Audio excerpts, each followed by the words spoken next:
అమ్మకానికి నోటిఫికేషన్లు ఇవ్వడం షురు అయిపోయింది.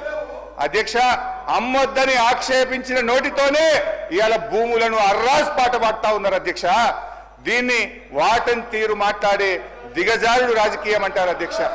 మొత్తంగా 50,000 కోట్ల రూపాయల ఆస్తులు తాకట్టు పెట్టి లేదా ఆస్తులు అమ్మడం ద్వారా భూములను ఆస్తులను 50,000 కోట్లను సమీకరించే ప్రయత్నం చేస్తున్నారు. అంటే ఏంది అధ్యక్ష?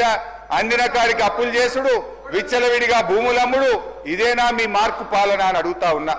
తన పరిపాలన నెగటివ్ ఎఫెక్ట్ వల్ల రాష్ట్ర ఆర్థిక వృద్ధి రేటు తగ్గిపోతుంది. తన వైఫల్యాన్ని కప్పుపుచ్చుకోవడానికి ఈ మధ్య కొత్త వాదన శురు చేశారు. ఏంటంటే అధ్యక్ష, దేశమంతా ఆర్థిక మాంద్యం ఉందని, అందుకే ఆదాయం తగ్గిందని సెలవిస్తున్నారు. అధ్యక్ష, ఒక నిమిషం వినాలి సార్, మంత్రి గారు వినండి. అధ్యక్ష, కర్ణాటక, మహారాష్ట్ర, తమిళనాడు, ఆంధ్రప్రదేశ్ సహా దేశంలో ఎక్కడా కనిపించని ఆర్థిక మాంద్యం ఇవాళ తెలంగాణలో మాత్రమే ఎందుకుంది? అంతా నాకే తెలుసు, అందుకే అంతా నాకే తెలుసని ఈ ప్రభుత్వం, ఈ ముఖ్యమంత్రి గారు అహంకారంతో, అజ్ఞానంతో, అనాలోచిత నిర్ణయాల వల్ల రాష్ట్ర ఆదాయం కుంటుపడ్డది. తన వైఫల్యాన్ని కప్పుపుచ్చుకోవడానికి ఆర్థిక మాంద్యం వచ్చిందని, ప్రపంచమే స్లో డౌన్ అయిందని ప్రవచనాలు ప్రారంభించారు. ఏ రాష్ట్రానికి లేని ఆర్థిక మాంద్యం తెలంగాణకే వచ్చిందా? మీ నెగటివ్ పాలసీల వల్ల, మీ రివెంజ్ పాలిటిక్స్ వల్ల ఈ రోజు రాష్ట్ర ఆదాయం తగ్గుతా ఉన్నది.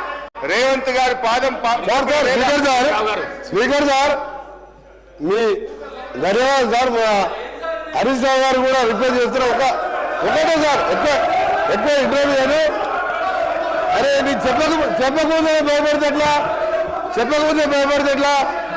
సార్ హరీష్ రావు గారు అమ్మకాల గురించి ఇతర విషయాలు చెప్తున్నారు. నేను ఒకటే మీరు పర్మిషన్ కొని సార్ ఎట్లా ఈ రాష్ట్రాన్ని సార్ ఒక దేశ చరిత్రలో ఎక్కడ లేని విధంగా ఎన్నికల ముందు ఒక 2 మాసాల ముందు ఔటర్ రింగ్ రోడ్ అనే రోడ్డుని ఫ్యూచర్ హైదరాబాద్ డెవలప్ చేయడానికి గతంలో హైటెక్ సిటీ కట్టి ఆ తర్వాత ఇంకా కూడా ఎక్స్పెన్షన్ చేయాలంటే ఔటర్ రింగ్ రోడ్ కాంగ్రెస్ ప్రభుత్వం రాజశేఖర రెడ్డి గారు ముఖ్యమంత్రిగా ఉన్నప్పుడు ఔటర్ రింగ్ రోడ్ వేసి అక్కడే జిఎంఆర్ ఎయిర్పోర్ట్ కట్టి అక్కడనే ఫైనాన్షియల్ డిస్ట్రిక్ట్ కోకాపేట్ ఎస్సీజెడ్తో పాటు ఇవాళ హైదరాబాద్ ఈ స్టేజ్లో బెంగళూరు తర్వాత ఉన్నదంటే Congress party PV Narasimha Rao expressway కలుపుకుంటూ మెట్రో వరల్డ్ క్లాస్ మెట్రో తీసుకొచ్చి హైదరాబాద్ డెవలప్ చేస్తే సార్ 2 మాసాల ముందు ఎన్నికల 2 విషయాలు చెప్తా సార్ మీకు. మన తెలంగాణ సభ్య సమాజం తలదించుకునే విధంగా ఔటర్ రింగ్ రోడ్డుని కమిషన్ కక్కుర్తుపడి 7,300 కోట్లకు రోడ్డు రంపిన ధర చరిత్ర ఈయన సార్ వీళ్ళది. రెండవది sir excise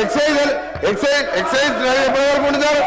excise shops restaurant ఇది ఇంకా 3 నెలల సమయం ఉంటే 3 నెలల ముందే అప్లికేషన్ తీసుకొని నిరుద్యోగుల దగ్గర 2,000 కోట్ల రూపాయల నాన్ రిఫండబుల్ పేరు మీద వసూలు చేసి షాపులు కేటాయించుకొని ఎన్నికల ముందు చేసిన కథలు.